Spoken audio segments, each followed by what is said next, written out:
How y'all doing? It's Cody D and it's Code 31. Thank you guys for tuning in.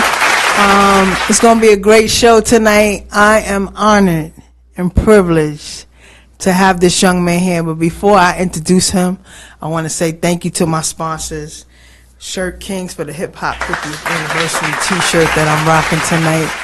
Also, my adopted sister who has sponsored this podcast, not only for this month, for next month. So shout out to my sister for sponsoring the show. Okay? No doubt. Without the sponsors, doesn't happen. Yes. But tonight I have a very special guest. Introduce yourself, young man. Rock Roll Hall of Famer E-Love, PE logo, number one logo in hip hop. Happy 50th. Let's go. I never knew that. Listen. Speaking of the PE logo, is that on the cover of Code31 Media Magazine? It's right there. Yeah, I see the logo behind us. Shout out to Chuck D for being on the cover of our magazine. Chuck. And E-Love will be on the cover of our magazine because we are going to be family now. We're going to be doing a lot of things together, but let's take it back to the beginning. But before we take it back to the beginning, how does it feel to say Rock and Roll Hall of Famer? It's an incredible moment, incredible event. It's been an incredible 40 years, and happy 50th to everybody celebrating 50. All right, now let's take it back to the beginning. Taking it back. When you were a young man, young boy, growing up in Queens? Farmers Boulevard, St. Albans, Queens, no doubt. So, back then, can you even imagine what your life would have been like now, back then? Is this something that you inspired to do? At that time, we were just trying to get a record deal and get the song on the radio and meet some girls and have some pizza. It was. We knew nothing about chasing bags and accomplishing huge goals and things like that. We was just trying to get on the radio, and do shows, and make a little bit of money, and floss out in Jamaica Ave. Yes. That's it. So you had said on another podcast about your life being changed at 8 years old. Take us back to that time. 8 years old, I had two neighbors, a black chick and a white chick. They lived together, saw them daily, and I stopped them. What do you guys do? You guys keep odd hours. They were TV producers. They were working on a show called Wonderama. So it was a kids show. It was the only live TV show for kids at that time. So they gave me one ticket, then I said I need two more from two of my other sisters. So they gave us 3 tickets. They brought us down to the show. When we walked on the set, I'm like, hold up, I know that voice. That's Bob McAllister. Yes. That's the host of Wonderama. That's my favorite show. Yes. I ran away from the pack, ran over to Bob, shook his hand. Bob, I love you as a host. You're the best host in TV. Keep up the good work. He said, hey, hold up, what are you doing here? I said, I'm here to win something. I'll be over here. He said, I'm going to definitely call you. And after 5, 6 kids in, he called me, came down, won the prize because I answered the question correctly. What was the name of the bird on Sesame Street? It was Big Bird. And next thing you know, I'm riding home with my magic hat.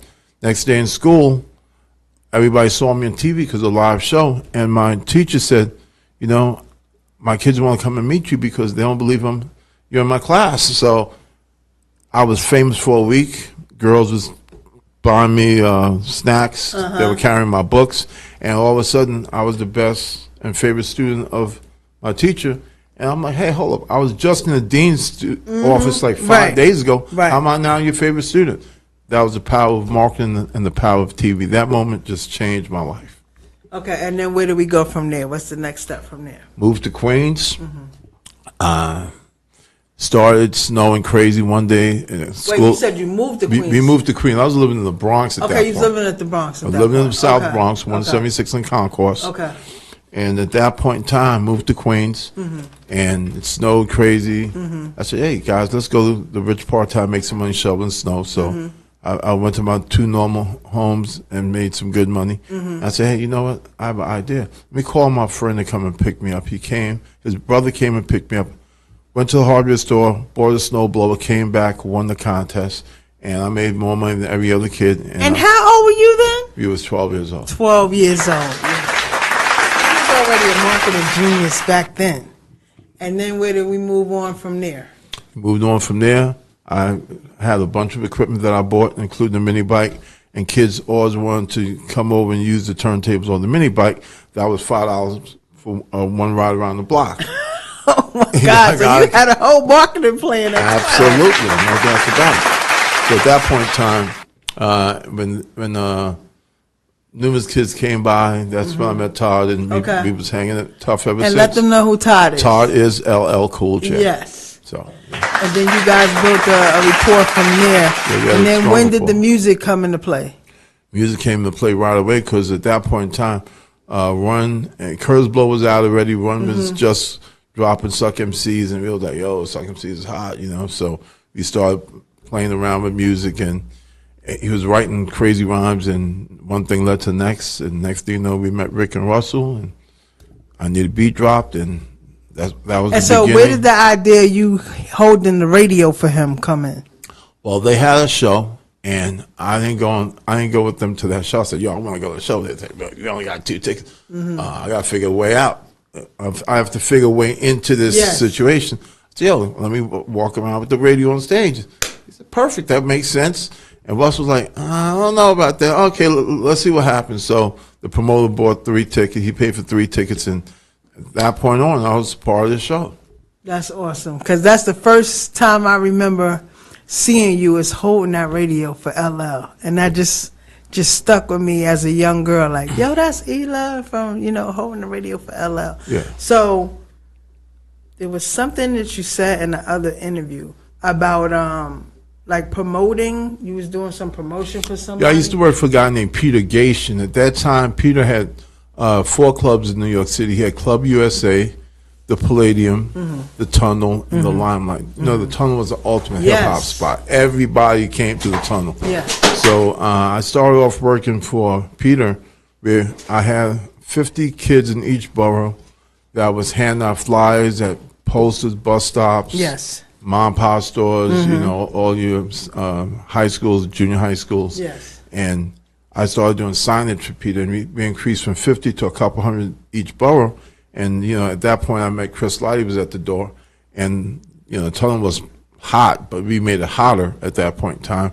And that's when the marketing campaign started, known as the Street Team. Right. And shout out to Shampoo, because he still has that concept going to the Shampoo, brother. YNDS, keep it going. baby. Keep it going all day long. The Street Team is alive and kicking with you. So where do we go from there? But after that, we're about to kick in. We've been doing mad shows. I Needed Beats working, radio's working, Dangerous is working. We started working on the first CD, which is my radio, and we started working with Rick Rubin and Steve at God rest his soul. Yes. Incredible, one of the best engineers I've ever worked with.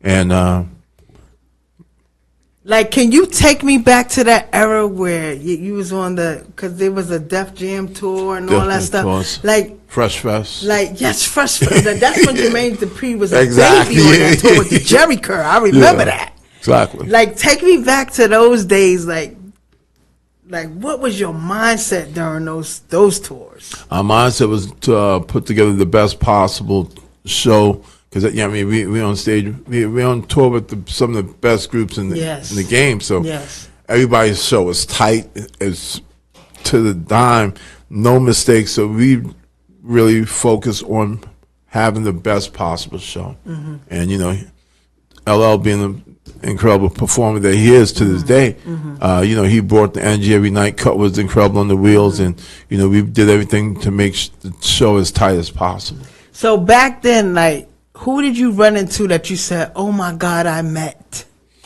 I know Jay. Todd introduced me to Jay. When I met Jay, Jay was still going to Jackson, and when I met Jam Master Jay, rest his soul. When I met Jay, Jam Master, we started talking about different things, and I met D and Run, and Run had the ego. He was all like, "Oh, I'm DJ Run." Every time you saw him, he was pretty much rapping. Is that when you got the hat idea, or you had that before they started doing the hat? I got the hat idea from Jay. I said, I got to get a hat like Jay. You know what I'm saying? So I put the hat in, it actually fit. So I'm like, okay, I'm rocking it now. Jay said, I see you rock the derby just like us. Yeah, absolutely. So I got the idea from Jay, and D. And is there anything that you got from Jam Master Jay that nobody knows about that you could share with us? Jay was always a positive brother. He always told me, "Hey, E, you know what? People are gonna knock you for what you do. Just keep believing in what you do, and never let anybody tell you that you can't do something. Stick to it. Even if you fail once, come back. Stay with the plan. If you got a plan, just stick with it. Stick with your crew, and just keep it real with everybody. Keep it real with yourself. At the end of the day." Yes. So he gave me some great advice, and yeah. Is there anybody that you met back in those days that you still like have a great rapport, a great relationship with that keeps just feeding you like jewels to this day? Oh, Flav is my man. I mean, me and Flav, we go way back. I mean, we had some incredible moments. Flav and the DLC. DLC is a real good friend of mine. And to this day, me and Flav, you know, we'll go bowling with the kids and just hang out, kick back and just, you know, talk about life as a whole. Because when I met him, he had no kids. Now he has several kids. So. Yes, a lot. A lot. At least 8 or 9. At least eight Actually, kids. I met his oldest son, Will. He's amazing. Okay, so shout out to his oldest son. Shout out to the whole family. Absolutely. I got to see him running by at Mill Pond Park when they were in town. Oh, okay, but gotcha. There was a young lady with him, you know, pushing him out. You know, Yeah. I wanted to say hello or take Okay. a picture, but maybe when he's with you or something. Oh, yeah, Flav. Because I would love to get a picture with Chuck. And, that's all day, no doubts about it, for sure. So, life with LL, and then life after LL. Talk about it. After or with? After? You could talk about, you know, with you did all the concerts and stuff that you just said, and then life after. Well, life after, like around 89, you know, I got shot 8 times over by South Jamaica by this club Scene right off of Guy Broom in Baisley. Now it's Checkers. So what led to that? I'm getting out of my car with 2 of my dudes, and 3 guys just roll up on me out of nowhere, and they were like, "Yo, run your shit." Guns is drawn. Wow. And I was like, "Whoa!" And then the shots just all rang out. And So they shot you up and they didn't take nothing.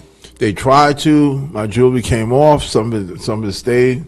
Some of it came off, and it was. I mean, it was a free fall at that point. Well, by the grace of God, you made it. Yeah, in the hospital 3 years. Yeah. You was in the hospital for 3 years. years? Yeah. I was in the hospital a year and a half. I came out, had a double barrel colostomy. Wow. Yeah, they wanted to wait till my intestines heal to see if. What hospital were you? I was in Mary Immaculate at the time. Wow, it ain't even in existence. It's not even in anymore. existence. It's a condo Yes. complex now, you know. So. Hopefully that was a good hospital back when you was in there. It was a great hospital. I'm sitting here to talk about it. Right. So, I mean, they did me right. 8 times he got shot in 89. Oh, my God. Yeah, it was real. It's real. Yeah. Did they ever find the people? 2 of the guys got killed, and one was on the run, and they thought they found one dead, and it was just, you know, things happen. Yeah, it happens. And you don't do dirt like that. That's it. That's the karma that comes with the about. territory. You know. But anyway, by the grace of God, you made it. So after that, what did you decide? After that, I had a long talk with a guy named Leo Cohen. Okay. You know Leo? Yes. Over YouTube. Former president of Def Jam, Warner Brothers, Leo Coleman. Leo said, "E, you seem like a different guy right now, and you need to go back to school." I'm trying to get a production deal. You talk about going to school. So at that time, I didn't want to hear about going to school. But he gave me some good sound advice, and I went back to school in San Francisco to start the production on videos, commercials, and documentaries. Okay. And I was about to graduate. Then my boy booked a movie in Wilmington, North Carolina. It's a Hallmark TV movie. So I started working with the director on that movie. Okay. He made me an assistant, and I started learning how to direct a film from being on the set. Okay. So that time. So you didn't finish school? I didn't finish school, so I went down to Wilmington. The bag was calling. I had to answer. Okay. And it was a great experience working with James Woods and Elizabeth McGovern. Nice. And Charles Maddox. Nice. What's up, Charles? And they shot in Wilmington, North Carolina. That was the year that Tupac died. Wow. I was in Wilmington. Everybody ran up to me like, "Yo, you heard about Pac?" No, what happened? They said, "You Pac. met Pac before?" I worked with Pac. Wow. I worked with Pac. Yeah. I met Pocky, D-Don Skills. What up, D-Don? D-Don is DJ Bobcat, who was rolling with us. Okay. Is our other DJ, besides Cut Creator. D-Don called me up. He said, yo, E, yo, you got to meet this kid. This kid lyrics is incredible. I want you to meet him. His mom's is a doctor, just like my mom's is a doctor. Both my mother, Phoenix was a doctor. D-Don Skills' mother was a doctor. So their sons grew up together, and D-Don and Pac was best friends. That's how I met Pac through D-Don Skills. Yeah. Wow. So let me know, like, you have a sneaker deal, you have a magazine. Like, I want to know all this stuff about you. Because everybody only thinks it's, you just the guy that held the radio. I done way more than that by far. So we need to know more about who E-Love is. I'm gonna tell you. Outside of the LL Cool J. Yeah, no, 2000, around, after I got off that movie, I started doing different projects as far as directing, commercials and videos and stuff like that. And I started a company called, I started working with Ski TV. Okay. We had locked in NBA All-Star Weekend 2007. Okay. That was one of the first times where we had over 1 billion views in 3 days. Nice. We had like 13, 14 parties during NBA All-Star Weekend 2007 in Vegas. That was the first and only time All-Star game has ever been in Vegas, because Vegas has no basketball. Yeah. Well, now they got the Aces, the girls. Now they got the WNBA. girls. I heard the guys are coming in a couple of years. Okay. But at that time, every label gave Ski TV a budget to do a release party for one of their artists. So we had 13 parties in 3 days. Wow. 1.2 billion views in 3 days. And around that time, I said, I'm going to start my company called VR Innovator. And VR Innovator, we do 4 things at VR. We do sports, entertainment, technology, and philanthropists. Okay. On the sports side, we have a brand called SEA, S-E-Y-A, leaving negativity and my competition behind. SEA, right? That's the name of the shoe. So we have a shoe coming out for basketball players, from Pop Warner to the pros, basketball, baseball, football. We have cleats for soccer, baseball, and football. And then we have a basketball shoe for male and female. We have several players in the NBA right now that's going to be wearing our shoe within the next 2 years. And Code31 Media, we're going to be sponsoring us. We got you on that shoe, no doubts about it. Yes, no doubts sir. about it. And I do clothing, so if y'all need me to design something, let me know. Yeah, we got apparel coming, the whole nine. Nice. We have 2 video games. Nice. We have a driving game called Fearless D. Yes. And we have a boxing game called In That Corner. Nice. The theme song was done by Chuck D of P. Amazing. He played it for me earlier, guys. Y'all are in for a treat when this is getting released. I'm telling y'all. It's a banger. It's a banger. It's a Shout banger, out to no Chuck doubt. D. Shout out Speaking to of Chuck D. Shout out. He's on the cover of Code31 Right Media there. Magazine. Y'all see it. Right there. Y'all see it. I know what I be doing, guys. I know what I be doing. So shout out to Chuck D. Yeah. Shout out to KRS-One.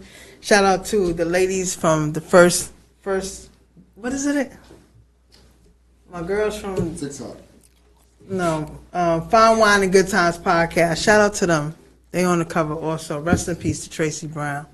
She passed away in May.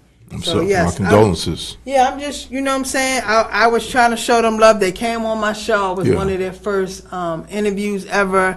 And I wanted to surprise them with the cover. And then I found out 2 months later that she's gone. But I already had the cover done in April.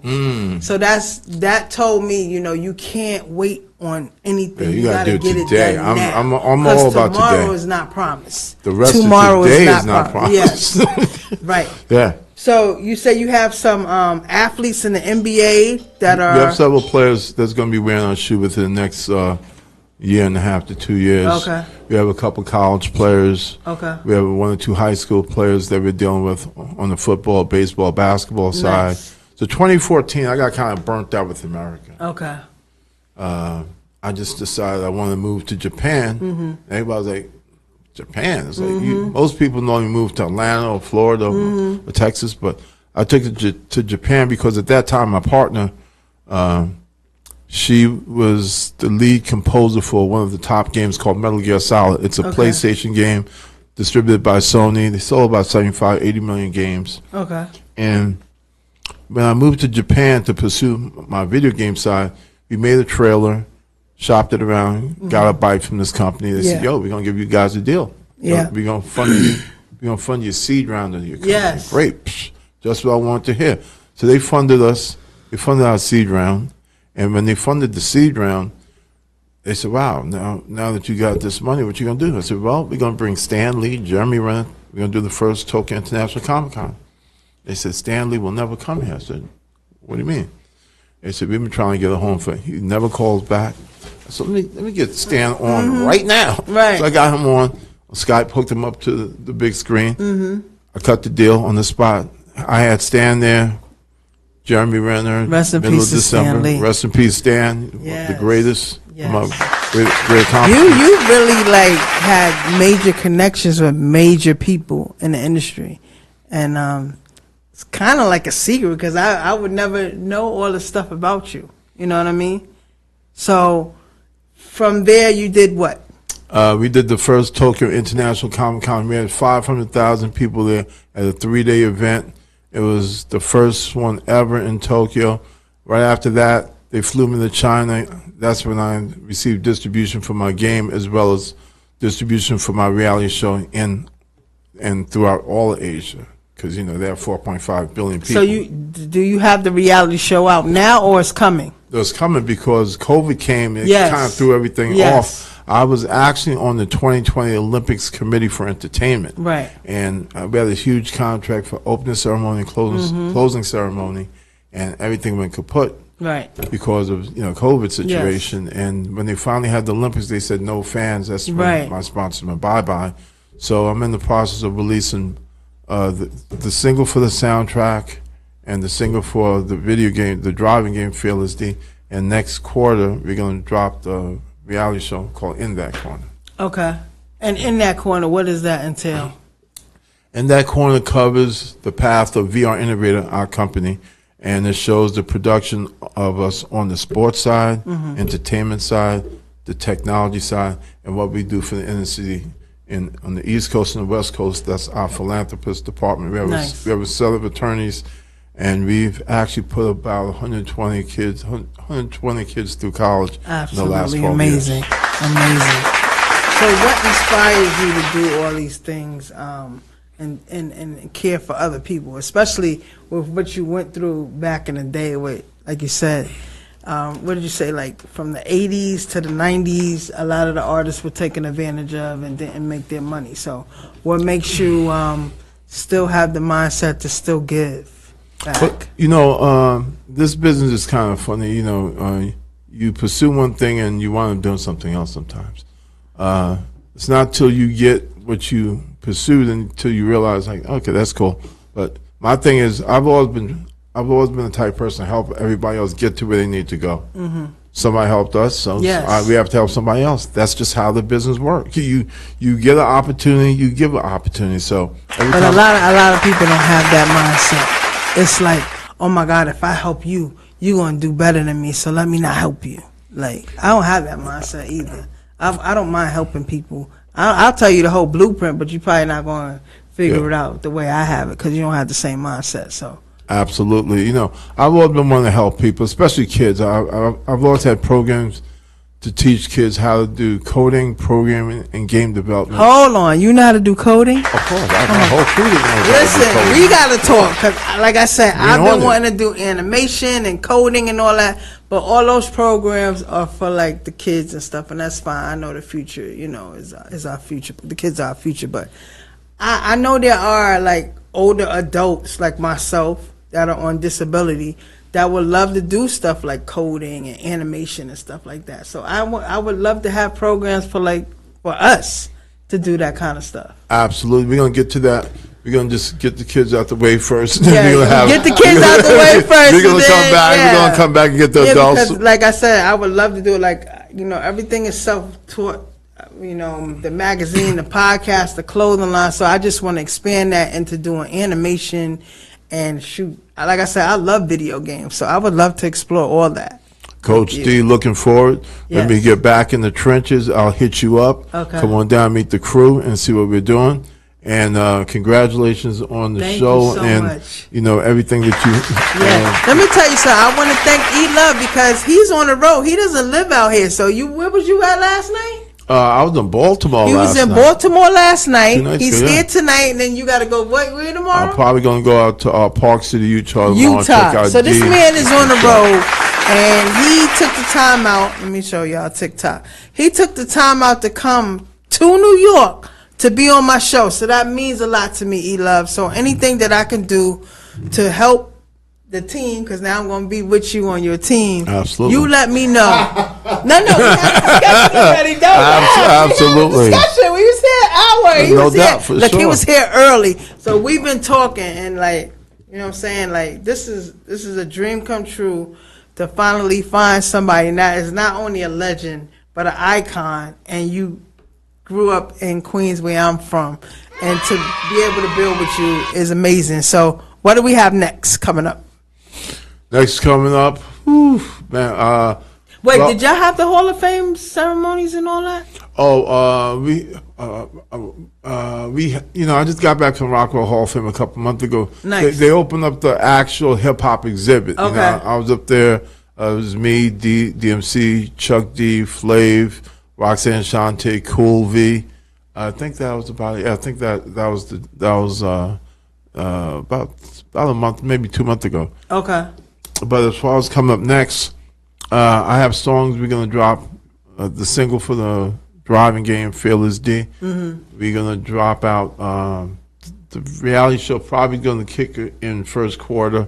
I have the 6th annual Tokyo Comic-Con coming up. Nice. And I'm bringing one of the Rockwell Hall of Fame members. I can't say who yet. Okay. But he's a legend. Everybody knows this name. And when are you having that? That's going to be December 5th, 6th, 7th. We're going to do 3 days of press. The Comic-Con dates is the 8th, 9th, and 10th. From there, we're going to take it December down. of this year. This year, right here. Oh, that's going to be amazing. Yeah. So we're going to do I'm going to sneak on the plane, guys. Huh? I'm going to sneak on the plane. Come on in that plane.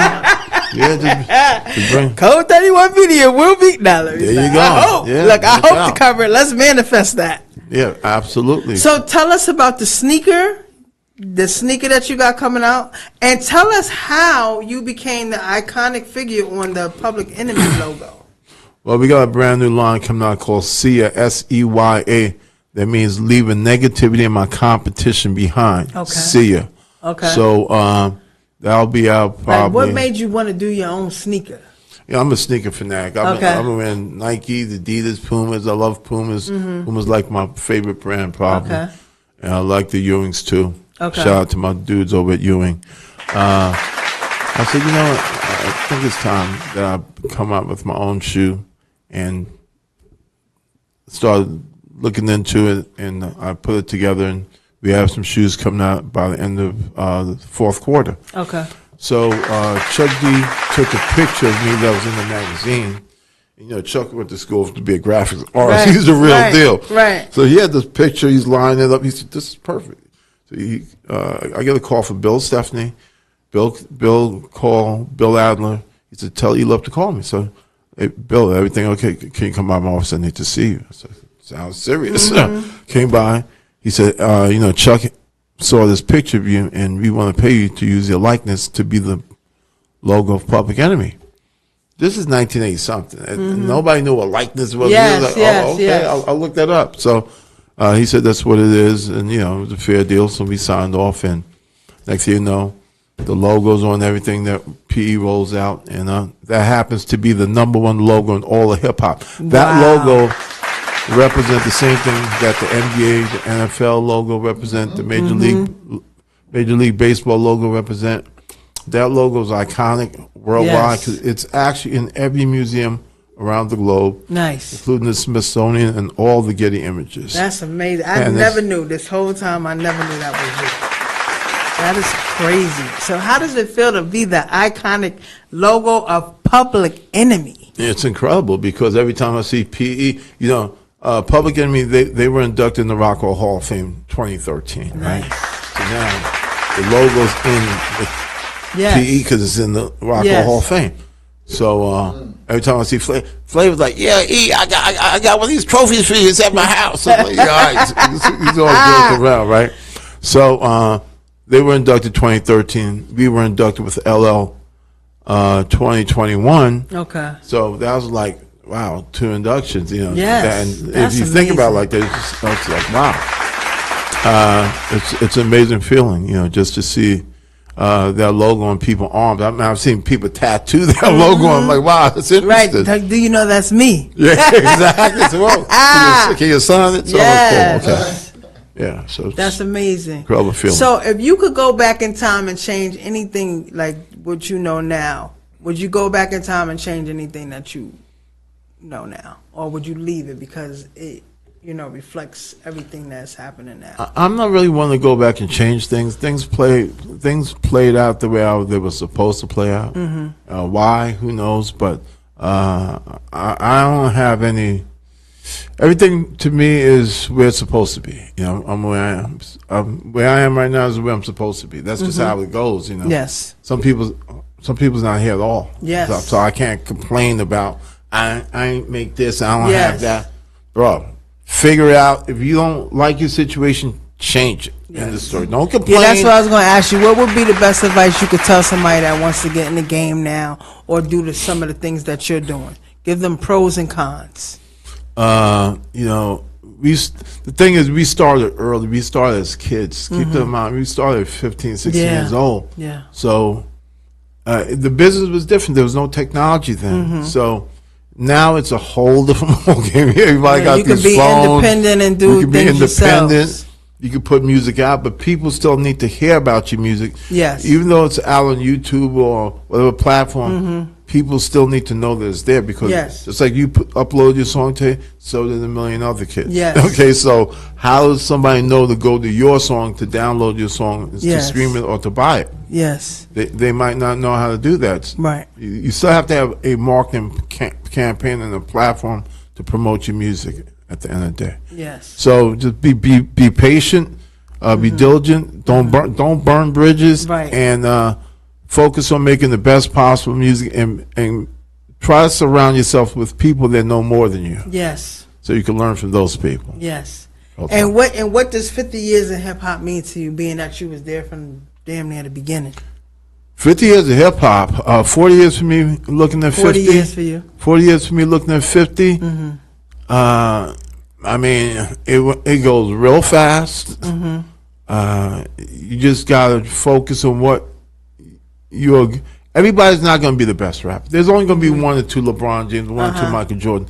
You need to figure out, okay, if I can't be that person, is there anything else in the game that I could be good at? I need to apply myself to other things. Maybe somebody might be a camera guy, somebody might be a sound or light guy, somebody might be a good editor, somebody might be a good storyteller. There's other things in the space besides picking up the mic, because there's only going to be 1 or 2 Rakims, 1 or 2 LLs, 1 or 2 KRS, 1 or 2 Chuck D's. Those spaces are. It's not like sports where a guy retires after a couple years and he's done and there's space for another. Right. No, these rappers have been around 40 years. They're not 40, retiring. 50 years, yes. They're not relinquishing. Even though they have like an age thing for hip hop, but why not?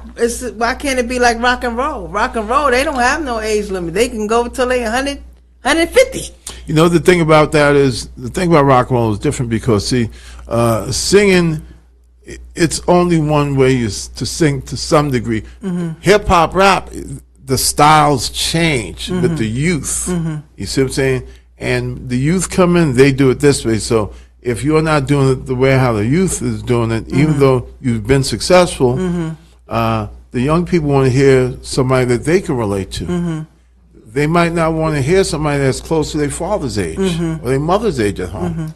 So they want to hear somebody that's closer to their age, and you can't knock the youth for that. That's just how the game goes. I mean, they got to learn from the legends, because I'm looking at all these shows, and I actually was at Grandmaster Caz's birthday party, and he had KRS-One, Kool Moe Dee, Curtis Blow, Red Alert, Big Daddy Kane. It was amazing, but it wasn't a lot of people there. Wow. And I was shocked because it was a great birthday party. Yeah. So I love to see the legends perform, and I think these new artists should take notes from their stage presence and everything like that. Absolutely. Instead of just jumping around acting a fool, talking about stupidity. Yeah, it's just No, I agree 100%. No doubts about it.